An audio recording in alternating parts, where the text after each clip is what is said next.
With Oh that yeah. being said, though, with the current financial or the banks collapsing, the financial crisis we're potentially seeing, what is that looking like in the self-storage space? Yeah, it's a great question. There is a lot of things going on right now, right? The lending environment has been challenging. We've got this inflation going on.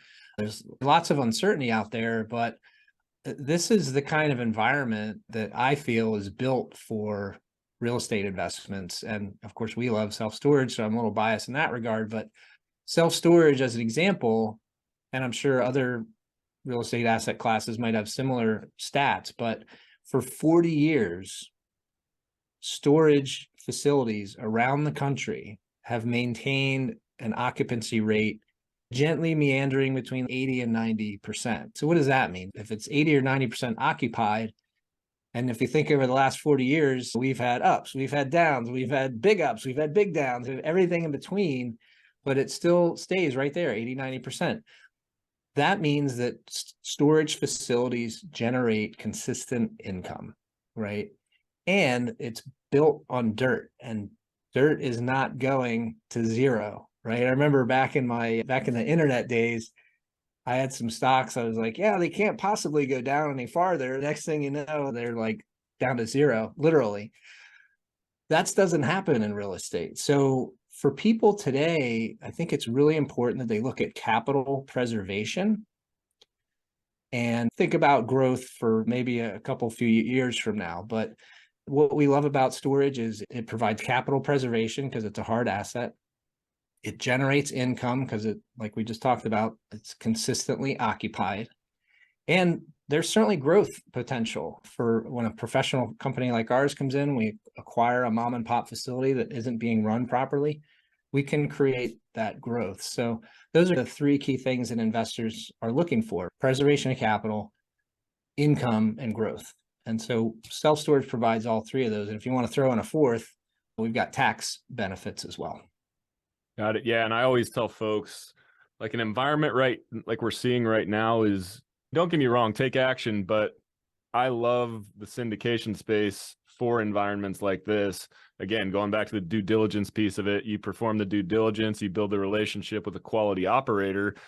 And why wouldn't you want to invest with somebody who's been doing this like yourself for over a decade versus going at it alone and going at it for your first time in an environment like we're seeing and trying to navigate those rough waters. So that's one of the main reasons I love syndication. But what do you see right now that may be similar to the lead up to 2008, or maybe that's not the same? A lot of people compare it, like, is this GFC part two, global financial crisis that is? And what, in your opinion, are you seeing the similarities or the differences?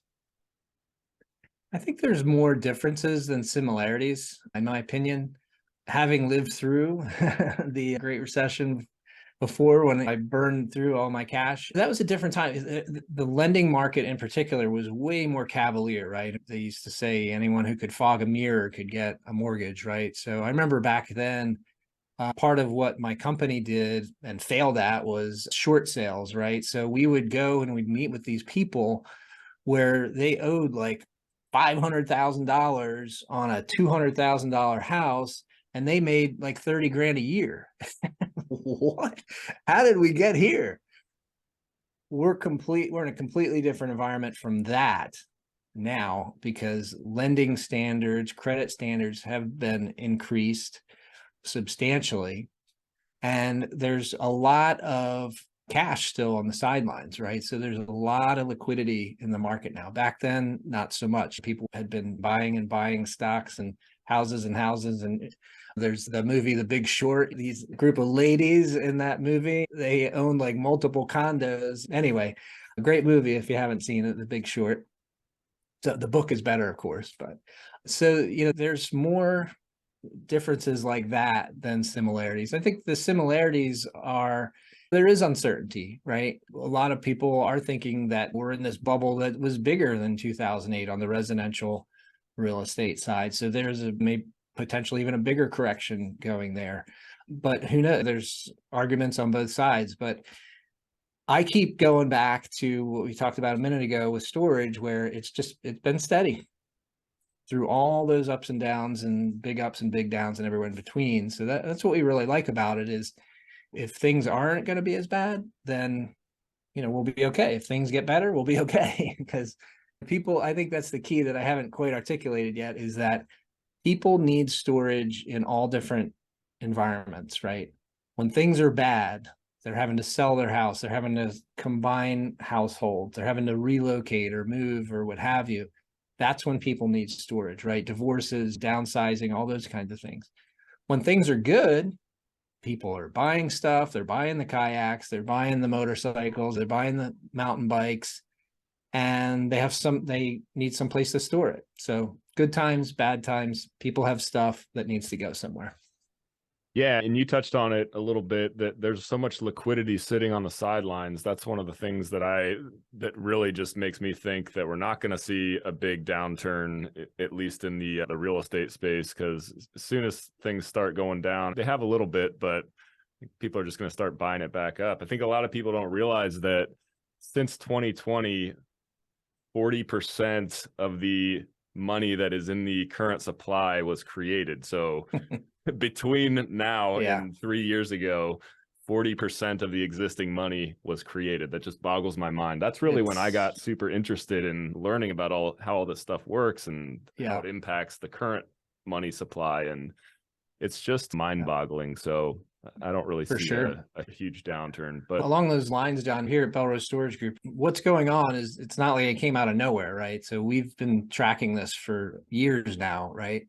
So we've built up a lot of cash. So we're waiting for that correction. We're waiting for things to come down a little bit because we think they will. And so we're ready. By the way, if I haven't mentioned this before, we invest alongside our investors in every deal. So we have that skin in the game. So we have cash ready to deploy. And the other thing we're seeing a lot more of right now is seller financing. So what is seller financing? If I could just spend a second on that. So let's say there's been a storage guy, right? He's owned this facility for 20 years. He hasn't really run it that well, but even the run up in pricing and whatever, all of a sudden he's got a ton of equity built up in this self-storage facility. Along comes Belrose Storage Group, say, hey, we want to buy your facility, but our lenders over here, they're very volatile. Rates are way up now. We're starting to see rates like in the 9s, etc. We say, hey, Mr. and Mrs. Seller, you've got a lot of equity in your property. How about we give you enough cash up front to pay off what's left of your little loan, maybe give you a little pocket money, a little walking around money, and then you can hold a note, right? You can seller finance, you can be the bank for that remaining balance. And a couple advantages to that. Number one, you're still going to get some cash flow on a monthly basis as a seller, right? If you sell the business, the cash flow goes away. In this situation, it allows the cash flow to continue. It might be a different amount of cash flow, but it's still coming in nonetheless, because a lot of these folks, when they sell, they're looking to maybe retire or do something different. So they want that income. And the other thing is, and I'm no tax accountant, but they get to defer the payment of their capital gains from selling their facility that they've owned all this time and have all this equity. And that gain is taxable if they were to sell it all right now. But if they sell or finance it, they can drip out that gain over time and it reduces the tax bite. And then for us too, we're usually able to get better terms from a seller than from a bank. So what I mean by that is a lot of times we're able to negotiate interest only payments. So instead of paying principal and interest, which is a bigger payment, takes up more of our cash flow, we're able to just pay interest, which makes the cash flow increase comparatively, which means we have more money to pay our investors. So there's a lot of win-wins there. And we're seeing more and more seller financing now that rates are up and banks are scared.